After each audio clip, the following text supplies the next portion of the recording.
Hello तुम्हाला थोडंसं वेळ घालवून टेस्टी आणि हेल्दी खायचं आहे की जंक फूड खाऊन औषधं घ्यायचे आहेत? महाग कोणतं पडेल ते पहा. जर तसं काही करायचं नसेल म्हणजे औषधं खायची नसेल तर हे खा. हे मी कसं बनवलं आहे अगदी सोपं आहे. ओट्स घेतलेले आहे 1 वाटी, त्यांना गरम पाण्यामध्ये मी भिजवलं आहे. थोडा वेळ बाजूला ठेवायचं. जोपर्यंत हे भिजवतो तोपर्यंत आपल्याला काही व्हेजीस कट करून घ्यायचे आहेत किंवा तुम्ही किचनचे दुसरं कामही करू शकतात. ते झाकलं, त्याच्यानंतर त्याला 5-10 मिनिटांनी ओपन केलं. बघा हे पूर्ण भिजलं आहे पण ते अजिबात पातळ नाही. त्यात अर्धी वाटी रवा घातला आहे, त्याच्यापेक्षा कमी मी बेसन पीठ घातलेलं आहे.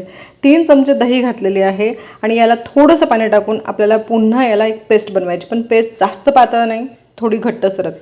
तिखट मीठ टाकलेलं आहे आणि सगळ्या व्हेजीस मी तेवढ्या वेळामध्ये मी कट केलेले आहेत, काही किसून घेतलेले आहेत. ते आहे दुधी, गाजर, बीट, शिमला मिरची, कांदा, टोमॅटो आणि कोथिंबीर. ह्या सर्व व्हेजीस मी छानपैकी बारीक चॉप केलेल्या आहेत, किसलेल्या आहेत आणि त्याच्यामध्ये मिक्स केलेल्या आहेत. हे अजिबात पातळ करायचं नाही आहे आपल्याला. त्यानंतर तावा चांगला तापवायचा आहे आणि त्यावर हे पसरवायचं आहे. तुम्ही याचे अप्पेही बनवू शकतात, पण त्यात तुम्हाला इनो टाकावा लागेल. वरून थोडीशी तीळ टाकायची. हे हेल्दी टेस्टी असं नाश्ता रेडी आहे. ह्या ज्यूसची रेसिपी मी शेअर केलेली आहे, चटणीची रेसिपी देखील शेअर केलेली आहे. हा नाश्ता तुम्हाला दिवसभर एनर्जेटिक ठेवेल आणि हेवी फील होणार नाही आणि पोटही भरलेलं राहणार आहे.